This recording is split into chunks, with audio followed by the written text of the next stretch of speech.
Good morning everybody, welcome to Mortal Gaming. This is me again, Marvin, and we're now here for another video for Tower of Fantasy, and this time we're going to be bringing you the ultimate beginner's guide or beginner's tips that I can give you and I have learned throughout playing this game in China server. So before we go into that, if you haven't subscribed to my channel, please do subscribe. If you happen to like this video, please do leave a like, share this to your friends, and click that bell notification button so you get notified every time I upload a new video, start a new stream, or a new content. Let's get on with this. The number one strategy or tip that I would be giving you in any MMORPG game out there, that would be go for the quest. The quests give you a lot. They teach you a lot of things. They give you a lot of loots. They even give you things that you could be using throughout your gameplay. Go for the quest before even explore, because there's a big world here to explore. Do the quest until the first boss, because the first boss on the quest would be giving you the fire bow and arrow that you would be using a lot in your journey in this game or even in Rerolling. Alright, that's number one.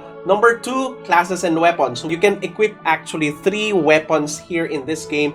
There are different types of weapons and we don't have classes here. What we have is the weapon. That gives us more flexibility on how we're going to portray our character, each player, and you would be getting more roles in your crew, which we'll be talking about that later. In this way, you'd be learning more strategies and more counter strategies to other players and other battlefields. Alright? So I would be suggesting for you to go and level up only the weapons that would be an SSR weapon. So each weapon here would be giving you a couple of combos. So there is a double attack and then hold. There's a triple attack and then hold. There is just a hold button, and there is what we call the special attack, which is here. You could actually see it here. All right. So aside from that, there is what we call Discharge Attacks. So that is the next one that we're going to be talking about.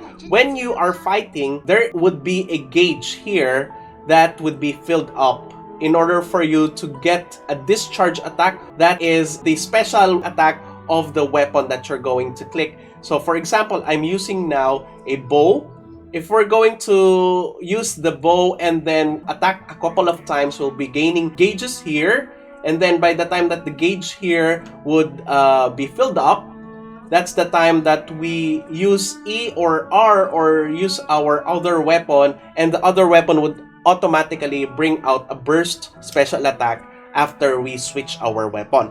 For example, okay, do you see the gauge? The gauge is now being filled up. Okay, do you see the charge attack now? So now our gauge is fully recovered. We can now automatically use our E, our weapon.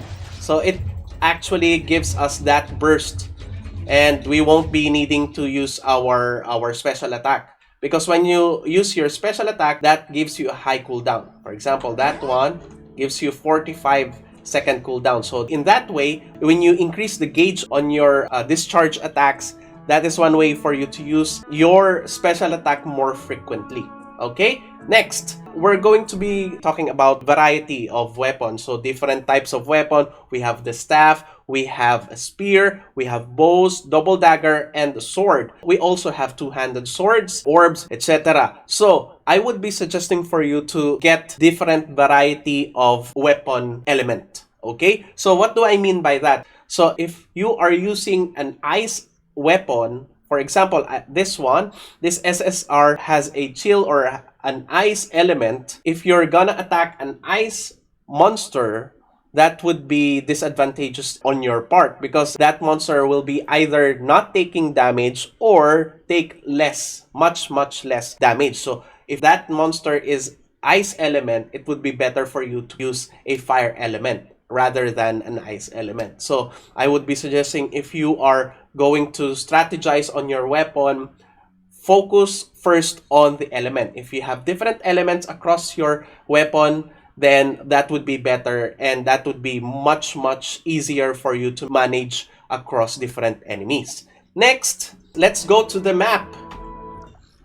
In the map, we have different types of of symbols here. Of course, this one is on China server, so it would be much harder to understand. But we're really close to the global release, so it would be easier for you to understand most of the things in the map. But if you're gonna be looking at this in a further view, look at how big and how large our map is. We are only here on the first part of the map, and this is already considered very huge. When you go through different terrains, it's really huge. So what does this mean? These little camps are the mini bosses. This one is our world boss. Each part of the map has their own world boss. Kill the world boss because the world boss can give you either an SR or SSR weapon or even proof of purchases. This is what a dungeon looks like. There are other places like this one wherein you cook your food so that you could heal yourself from time to time. That would be giving you much more progress and knowledge in the game are the training devices. So we have a lot of training devices out there. We'll be using a lot this map because I'm going to be releasing an additional video on how to get all of the gold nucleus out there. Okay, so later with that. Next would be different ways to get loot. So you can just kill monsters, you can just pick them up off the floor. Sometimes you have to throw elementals at them for them to work. Sometimes you have to shoot fire arrows or attack them using fire weapon in order for you to melt the area. You can also use the missile launcher that you will be getting further into the game so that you could actually destroy some obstacles. So next would be stopping time. So there is what we call the time fragment. So there are dash and dodge. So when you dash, you actually dodge and you don't take any damage. Now, there are certain ways for you to maximize that dash. So when you dash, by the time that your enemy is using a special skill or a big skill, then that is the time that you can stop time, and automatically your discharge attacks would be available by that time. And the enemy stops. Everything on that area stops, so you're free to kill that enemy. It would be much more utilized if you use your discharge attack while the time froze on that part of the battlefield. When you use your dash, you'd be running faster after you use your dash. That's one way to use your dash.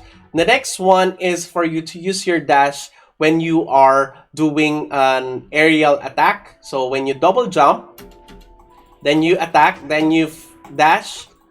That's one time for you to avoid different types of attacks when you are on the ground, so that you could actually prolong your time on air. The reason is because you don't actually lose energy when you dash, because there's a different gauge on the dash here. Do you see it?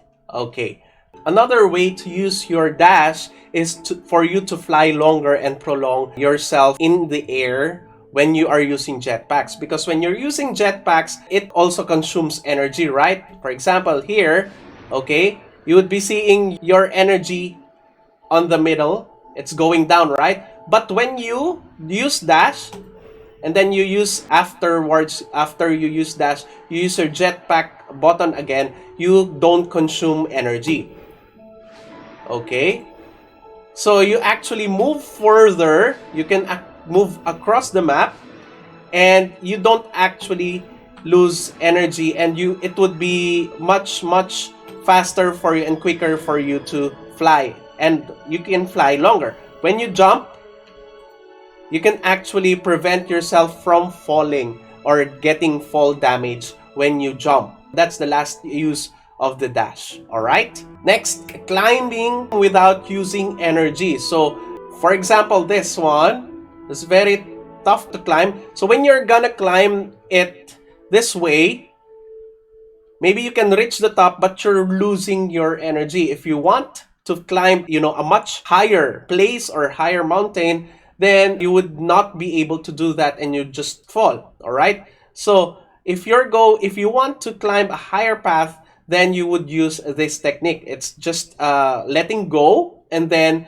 double jump. Okay. So when you let go, you use control button and then double jump. You actually jump higher, doing it again and again would not consume your energy and instead would make you propel higher and until you get to your destination. For example, this one, control and then double jump and then up. Okay, control, double jump, up. We did not, use energy and instead we got higher. Okay, control jump, control jump, control jump, until we get to the highest part of that mountain. So in this way, you can actually infinitely climb any area on the map.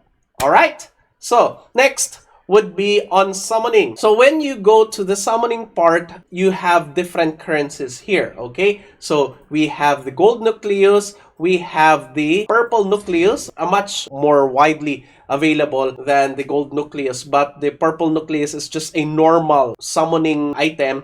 Sometimes it gives you an SR, but the one that you would be using in order for us to get our SSR weapons and characters would be the gold nucleus. Okay, this one is ink crystal and this one is the titanium crystals. The titanium crystals are the ones that you actually purchase and use real money, and then the in-game currency that we call is the ink crystal. Okay, you can actually change from titanium crystal to ink crystal, but you cannot change from ink crystal to titanium crystal. So you can actually, just use your ink crystal or titanium crystal to purchase gold nucleus or red nucleus. All right. So the red nucleus is the one that is used for us to get, the banner, the current banner. And this one has a PT of 80. Each has a PT of 80, but when you start in the game, the first 30 summons on your gold nucleus will be giving you a sure SSR, and every 10 summons on the gold nucleus would be giving you an SR or an SSR, and finally, both of them has a PT of 80 summons. So you get a sure SSR on PT on 80 summons. So this coming global launch, we would be getting the banner of Nemesis. All right. Now, further into the summoning, here we talk about the rerolling. So a lot of you would be actually trying to reroll in order for you to get the SSR that you want. That's good, but it would take you an hour at most for you to be able to reroll once. So if you have a lot of time in your hands, you can do so. So in order for you to reroll, you would need to know where the gold nucleuses are in this first part of the map. And I would be uploading a video soon for that part so that it won't be hard for you to obtain those gold nucleus out there. Okay? So next, let's talk about missions and dailies. The missions and the dailies are very, very important in this game because it gives you a lot of currencies, a lot of ink crystals, and a lot of loots. So if you want a lot of ink crystals, this is where the part wherein you could get tons of them. All right? So don't forget to do them. Don't forget to do your dailies. It actually takes a couple of minutes in order for you to get your dailies done if you've already passed through most of the quests and objectives of the game. So it won't be that hard. So unlike the previous game that we played, Diablo Immortal, it takes you hours to finish your dailies. In this game, it takes you minutes for you to get the dailies done. All right. Next, find a good crew. So a good crew or a guild, that is what we call the guild here. The crew. Find a good crew, and that would be taking you to a very, very fast progression in the game. Because having a good crew gives you a much more utilized or systematized time of killing of the world bosses, dungeon runs, and you could actually ask them for suggestions on what you can use. That is one of the biggest part of the MMORPG games out there, is finding friends, meeting them, and just playing with them all throughout this game. All right? So last but not the least, enjoy your progress at your own pace. Don't get stressed if others are stronger than you. We all have our own different lives out there. Reality is still reality, okay? As I have learned from the movie Ready Player One, the only thing that is real is reality. And reality is the only place that you can get a decent meal. So everybody has their own pace and you just have to enjoy the present. That's why it's called present. It's a gift. Alright? So that's it. If you haven't subscribed to my channel, please do subscribe. If you haven't liked this video, please do leave a like, share this to your friends, and click that bell notification button so you get notified every time I upload a new video, start a new stream, or a new content. That's it. See you again on the next video. Bye-bye! 'Cause now I found you.